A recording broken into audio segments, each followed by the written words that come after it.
Hello YTPC. Well, this is a video reply to our good friend the Parsimonious Piper, Ethan. Lovely channel, you have to watch it. It's brings up all kinds of interesting topics about these pipes at Lee, this wonderful estate pipe that he collects, and which I'm proud owner of one Prince version of that pipe, and all kinds of other things. So he asked a very important question in his recent Gore video about when you started smoking, what kind of tobacco did you like then versus where you are today. And it's a very good question, because again, that's a wiggly journey, I think, for many. There might be some that just say, no, I've picked it at this codger blend and I buy a big tub of that and that's all I smoke. But I think even those that did that for a long time have explored all of these other different tobaccos on the way, at least at some point. And it's a difficult question to answer, because I only started about 2.5 years ago, and I went to a pipe shop and said, well, give me something with honey, because that was the aromatic I remembered from my youth, when I used to go for walks with an old gentleman and his dog along the river, and had these lovely memories of that. And of course I went to a Davidoff where there was a young assistant who didn't really know a lot about tobaccos, and gave me something which probably didn't even have honey in it. So, and then I thought, well, I don't know if I'm not going to like this hobby. I also bought a non-filter church warden pipe, which I still have, and I still now know how to use it, using crystals in it to help a little bit of filtering to go on.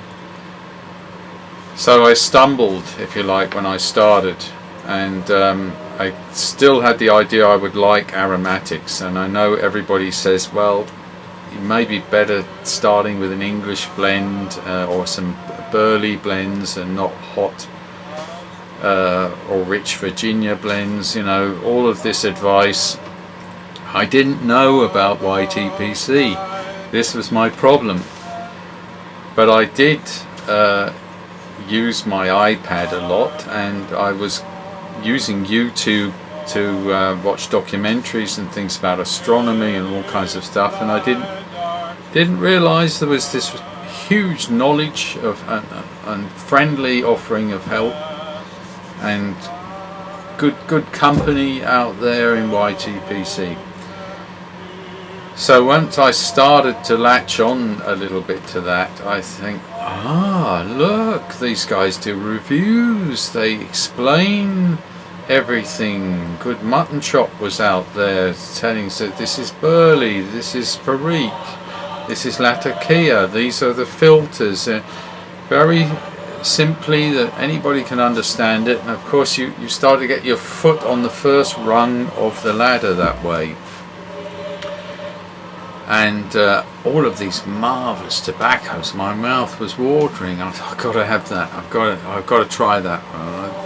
And of course, at the beginning, you know, I was diving into them when they were maybe too moist, and then I slowly bought other pipes with filters, and accumulated knowledge, and carried on explaining. Carried on exploring mainly the aromatics, and enjoyed them every time more and more. But I have explored on occasional basis English blends, and pure Virginias and flakes, and to just sort of, you know, it's like putting your toe into the new water. You think, oh, is it going to be hot or cold? Am I going to like it? And I've actually found I almost can find a way to like any type of tobacco. There's nothing, you know, I'm not a person that says no Latakia or no Perique. I've had some delicious tobaccos with Latakia and with Perique.